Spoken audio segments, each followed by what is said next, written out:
All right, guys, I had a very good video, 10 minutes in length that I recorded. And I don't know what happened, but it just got deleted. And then I tried recapping it, trying to aim for 6 minutes to recap it all.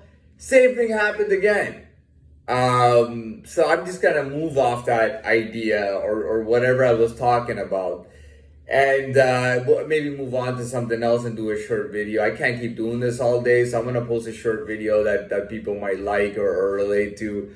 How about let's talk about what should we talk about here? Some kind of fun thing to do.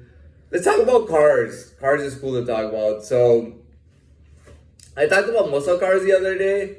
The truth is that I talk more about Jeeps and trucks and mainly for off-roading. But the point is that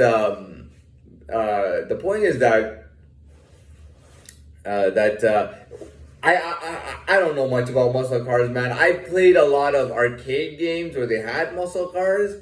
That was actually it was like the favorite arcade game. And I used to beat everybody in it. Like literally, I got a membership at the Palladium arcade place, Arcade City, whatever you call it. And there was one game in particular with muscle cars. And I literally, from the all-time high scores, all three of the top high scores were all mine. 1, 2, and 3. Okay, I was very good at that. Have I ever driven a Mustang? Yeah, but I'll be honest with you, I haven't driven it on the highway. I just drove it in the city, and I think one of them was even it was manual, I think, and I drove that too. And Mustangs are really cool to drive. Yeah, it was a stick. That's right. Yeah, it was a Mustang. It was a stick. I couldn't drive it on the highway because I had just learned stick recently. So I didn't drive it on the highway, but I drove it just around downtown Toronto, for the fun of it. But I drove it for like 15, 20 minutes, then break, then like half an hour break, then another half an hour. You know what I mean? But that was cool. What else? So I don't really know that much about muscle cars in real life, you know. Would I ever drive a muscle car on the highway at 100 miles an hour or 80 miles an hour? Absolutely not. Would I drive a muscle car on a track? Absolutely not. Now I might make an exception for driving a muscle track on a drag track, which is just going straight. But I don't want to do that track stuff unless I really feel confident or confidence in the car and confident with my driving with that car. Then I would probably go fast and on a racetrack or whatever. But the point is, I don't know that, but I mean they're okay. They're okay. My main thing was Jeeps and trucks. I would say that as of now, I kind of moved up a bit.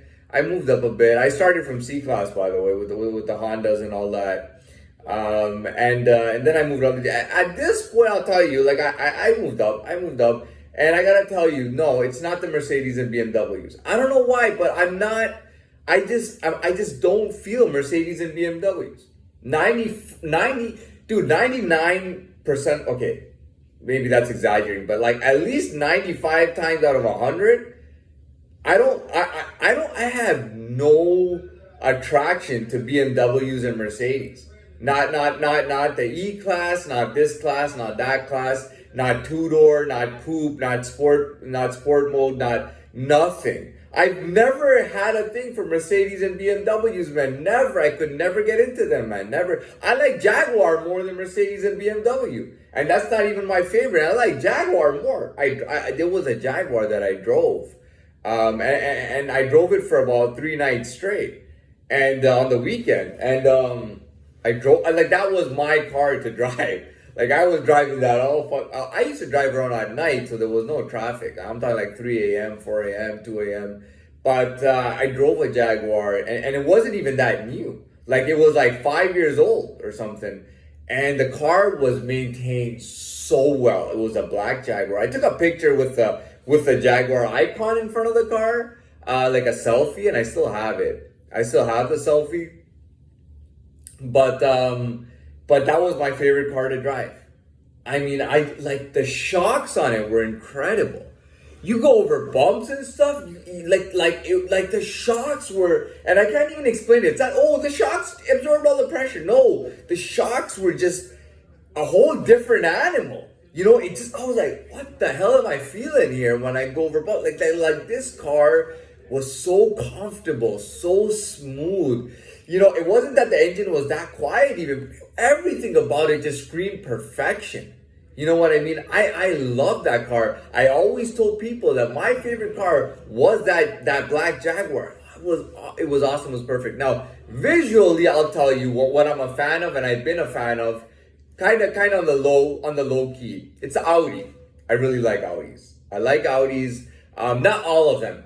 And I'm gonna tell you right now, I have a particular Audi shape that I like and a particular Audi style that I like. You know, but I'm not into most Audis, but there are particular. Now, am I into all Jaguars? No. Am I into particular Jaguars? Yes. Am I into particular Audis? Yes. To me, Audi is all about like the word is in style. You know, Audi is about character. You know, Audi shows this kind of refined, mature, what, you know, just successful a man's car. You know what I mean? It just screams character. You know what I mean? And it's just, and it's not loud. Audis are not loud at all. You know, it's not like Ferraris and Lamborghinis. You see an Audi, it's not that loud. It's just so sophisticated and so proper. You know what I mean? It's just something about the Audi that I really got a thing for Audi. I have never had a thing for BMWs and Mercedes, man. All right, hold on. Yeah, I have never had a thing for Mercedes and BMW, man. Never. But Audis, they got the style, man. They got me. The Audis got me, definitely. And again, but that Jaguar I drove, I liked it more than Mercedes and BMW. That Jaguar I drove, I actually liked them better. I liked it better, but I gotta go with the Audi, man. And you know, I would love. Well, that's it for me, anyways. I'm done, and then and I hope I can post this up.